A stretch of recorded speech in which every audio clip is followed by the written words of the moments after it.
this for as long as you can and give my best to my native state, please. I think Senator Padilla may or may not be on. He's going to try to join us, but Senator Padilla, are you on the line? If not, Senator Cardin. Senator Cardin, my Delmarva, Mr. Chairman, first, Delmarva let me buddy. tell you, I think this format seems to work best. You're in an unusually good mood today, so let me preempt your question. I'm in Baltimore, getting ready for the next 36 hours to be with my family in a very solemn day of Yom Kippur. So we appreciate the majority leader giving us this opportunity to get back to our home states. And I first want to just thank all three of our nominees. You have incredible backgrounds, and thank you for your willingness to serve our country. Professor Uhlmann, I would like to start with you, if I might. My committee members, my fellow committee members are not going to be surprised that I'm going to talk a little bit about the Chesapeake Bay. But enforcement and compliance is critically important to the Chesapeake Bay partnership that we have with the different stakeholders, the local governments, the state governments, and the private sector stakeholders.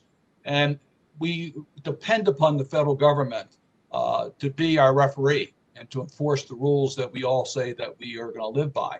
The Chesapeake Bay Program is based from the commitments from the ground up from local government, and then enforced at the national level.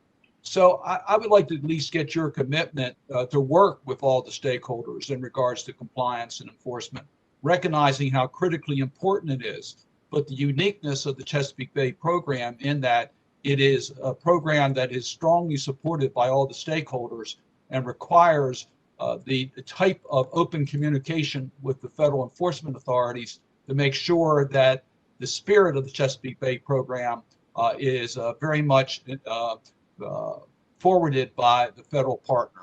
Are you familiar with the Chesapeake Bay Program, and can I get your assurances that you're going to be working with the local stakeholders to make sure that the federal partnership is strong? Well, thank you for the question, Senator, and I hope you have an easy fast. I am familiar with the Chesapeake Bay Program and your terrific leadership addressing the challenges facing the Bay. The Chesapeake Bay is a national treasure, and in so many ways, I think the partnership between EPA and the states to protect the Chesapeake Bay is a model for how we protect watersheds across the country, including in my home state where the Great Lakes face similar threats. So if confirmed, I commit to you that I will work with you and your office and all the stakeholders to do everything we can to make sure that the commitments made by the Chesapeake Bay Agreement are honored.